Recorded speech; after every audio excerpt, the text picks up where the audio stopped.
All right, the second edition of 15 Off the Field is Mike Mutnansky, who just spent a good 45 minutes talking Patriots, Dynasty, and a little bit of beer at the end. But today we are going to pivot after Jeff Howe took us inside the life of an NFL insider.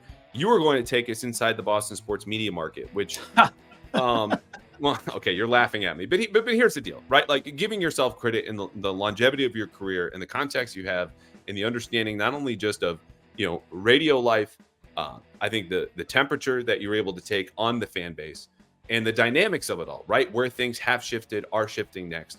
What I want to know off the top, and I want you to run with this from here as far as the future of what the market and specifically sports media might look like.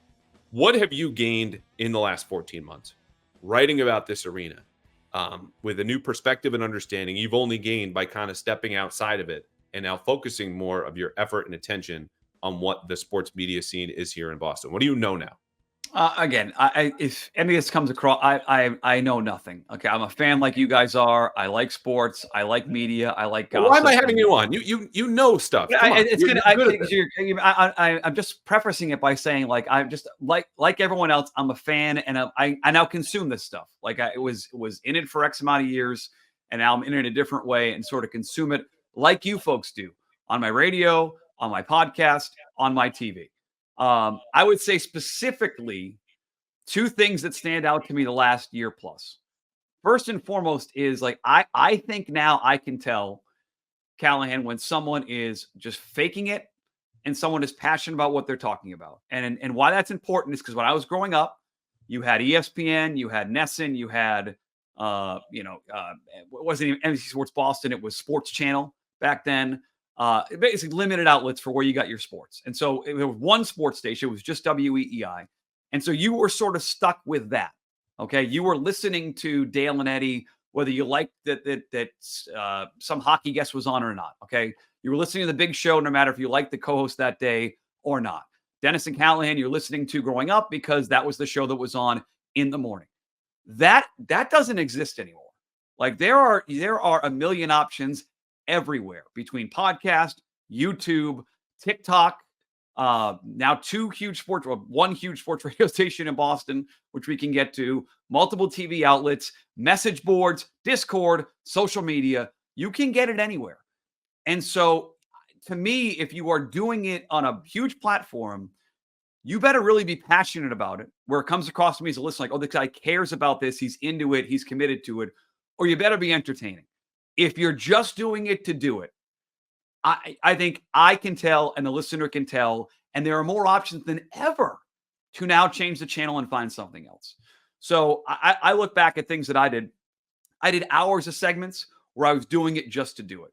And, if not that I could change it, but looking back on it, I feel like that was a mistake. I feel like I would have, there are times where I could have made it more entertaining or just not talked about the subject because I thought, okay, that's what you had to talk about at that time. And so like that to me is the biggest thing, is that when I listen and consume it now, like I can get experts on almost anything. Like if you use sports betting as an example. I think there are times where people are talking about sports betting on the radio in Boston. They're doing because they think they're supposed to do it. And It comes across as a listener pretty poorly. Like I can go get sports betting experts anywhere I want to. That's all they do. And so don't just do it to do it. I think I hear that and see that more than I did when I was in it. Does that make any sense? It does. I have steered away basically since I came into the market and started working here from listening to talk radio. It's not because those folks aren't good at what they do. It's not because I didn't love every second of it, growing up in Connecticut, moving back to Massachusetts here for a little bit. It's just, part of it is work. Part of it is I have other interests, and that illuminates me or entertains me in my way listening to more national shows or more NBA talk or certain fantasy baseball specific things. My interest rather than what I see as work. Where you can now find those anywhere. You don't. That goes back to the original point.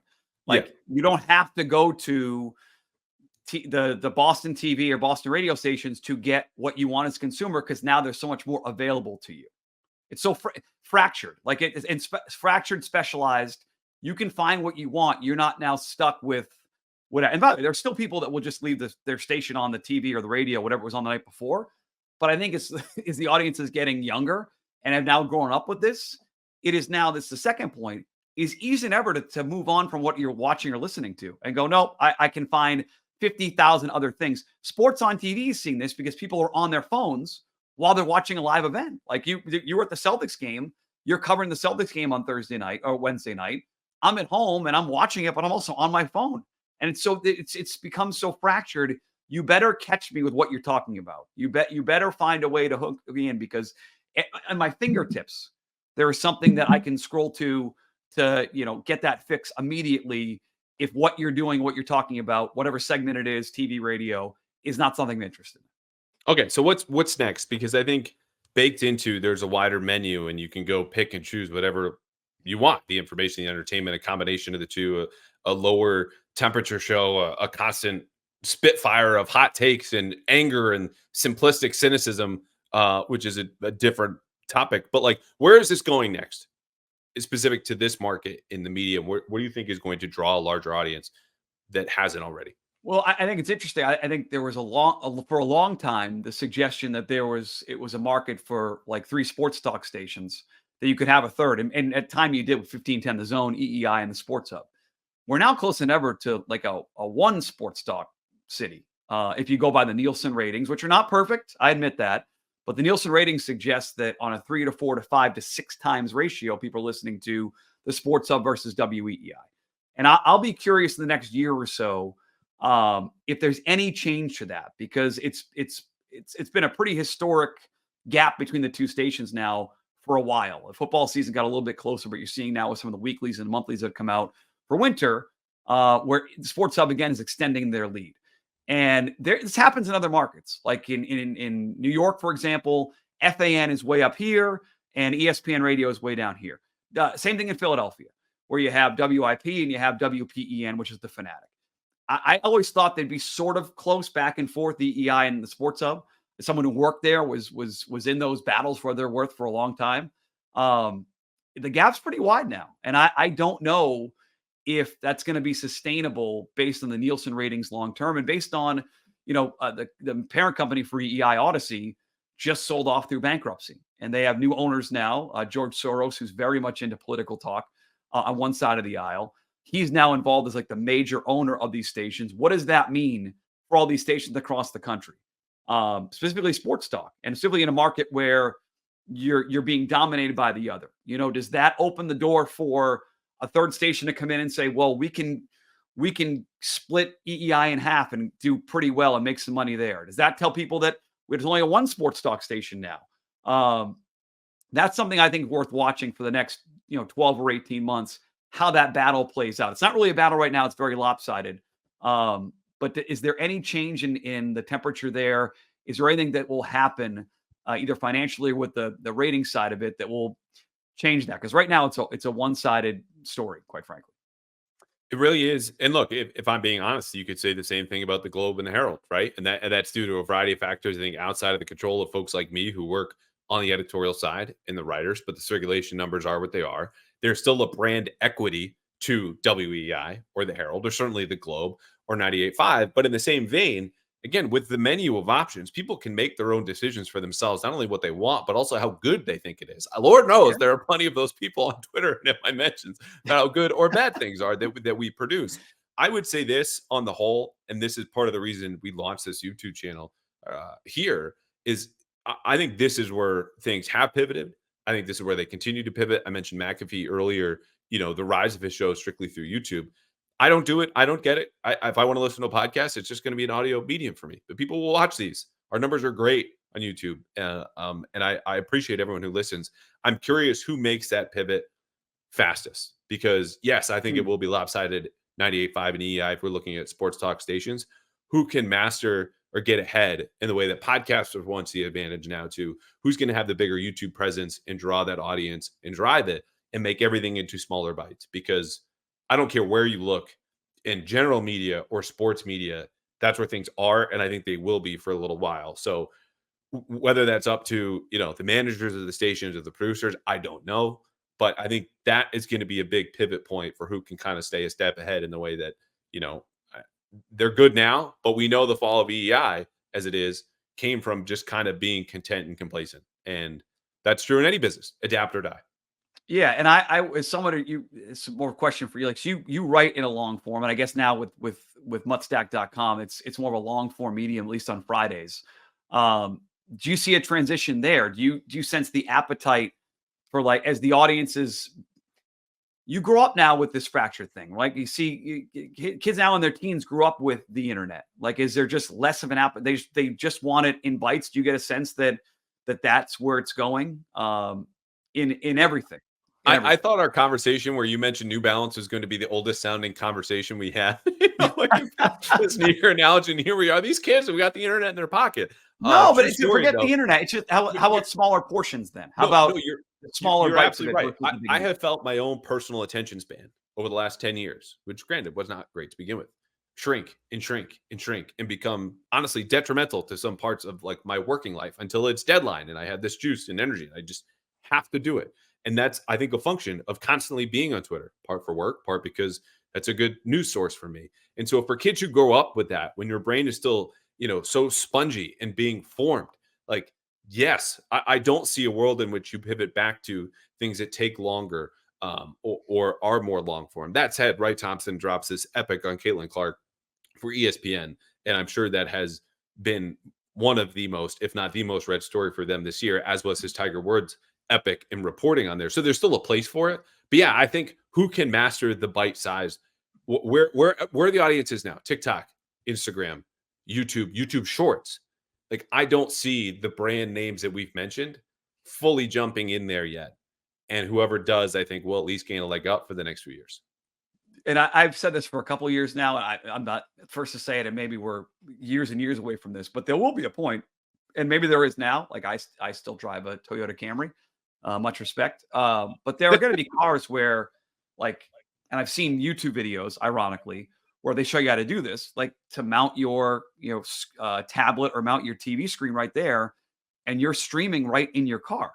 And Yeah. so, how does that affect all of this going forward, specifically sports talk radio? If I don't have to stick with like, it's happening already with phones. People are just putting their Bluetooth on and watching them on their phones, hopefully not where they're driving, but that's going to have an impact too. And so I wonder how that will play out over the next 5 or 10 years as that becomes more consumable on the go. And I suspect at some point, the connections there are places now where it feels like it's wired connection no matter where you are. That will only get better. And so that changes it too. Like, you're not forced to watch on a certain medium because you can get whatever you want on your phone, tablet, even in your car, which is going to have an impact on all this stuff, quite frankly. Right. And, those aren't 10 to 15 second clips in your car because you have to pay attention at least for 10 to 15 second spurts, I would hope, as you're driving. But I think the point, whether you're doing long form stuff or you're making a video or you're doing a radio show, is ideally to go viral in some sort of clip. And video goes viral in those smaller mediums that we're talking about, because it's the report or it's the take. Like, Mike Giardi last week or 2 weeks ago going nuts about free agency or saying they ran it back, like, did incredible numbers for one particular tweet that I had that had nothing attached to it. And so it's whether you're in the car, or you're walking the dog, like, I don't know. The value in it is how much you can, again, you talk about going viral, like, multiply the views and the impact of that. Make it more accessible in many different ways, whether it's YouTube or it's audio or it's a small video clip that can be repurposed in a number of different ways. Take the content you have and be able to multiply it. Where you did a show once a day on FM, you did it and it was out. That's gone. Now the money is made by the views on YouTube, the podcast, the clips that come out of it. And again, I think that's kind of part of what you're talking, making it more accessible. And I would say the direction whole is very good for anyone who, I think it's good for the consumer because you have more choices, right? Maybe it's a different format than you used to, but there are more choices now. Okay. There are more options for you. That is always good. It's also good for guys like you and me because you're seeing it now. You don't have to be tied to, a legacy media company to be able to be out there and be able to be successful. Like that, I think that's a very important thing. For a long time, you had to work for X company to be. It doesn't exist that way anymore because of the way things are now out there and go viral. You can create that on your own, which should be, if you're in the business, like the business, want to be in the business. To me, that's a good thing because the path, growing up, the path was like, go work for this radio station, this newspaper, this TV station, intern there, start there at the bottom, work your way up. Doesn't work like that anymore. Like, and I think that is good for the consumer, but it's also good for professionals who can forge their own path now. And you're seeing that over and over and over again, not having to be tied to those companies and be able to do your own thing, which I think is very good. Yeah, it's good for the content, creates more menu options. And we've come full circle. All right, this has been two middle-aged white guys talking about the state media. What's next when you have the internet in your pocket? I warned you people. I'm not an expert. I'm just a guy who likes to yap about this stuff and occasionally write about it. True story, and we'll get out with this because again, I say it's 15 off the field. I think this is just going to have to be a lie. This is the second time it's gone way longer. 2016, I was covering a mix of high school sports, D3, Penn State part-time. No, excuse me, 2015. And so I made a little extra money because I was making $28,000 a year, substitute teaching. Nice. And one of the last lessons that I had where I would say, okay, you guys are good for every part of the class. I'll give you the last 5 to 10. We can just hang out. You don't have to do anything stressful. Was something about the internet.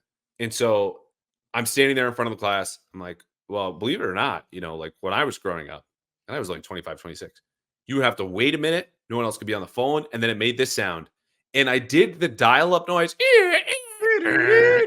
in front of this class of 7th graders who all dropped their jaws and stared at me like they had seen a ghost, being like, who is this crazy MFer making these sounds I've never heard of and never want to hear again to explain how the internet came about in his day and age? Get out of here, loser. And I just stopped and was like, yeah, you guys got it pretty good. Okay, class dismissed. So lesson learned. If you're going to substitute teach, no need to simulate dial-up in front of an audience.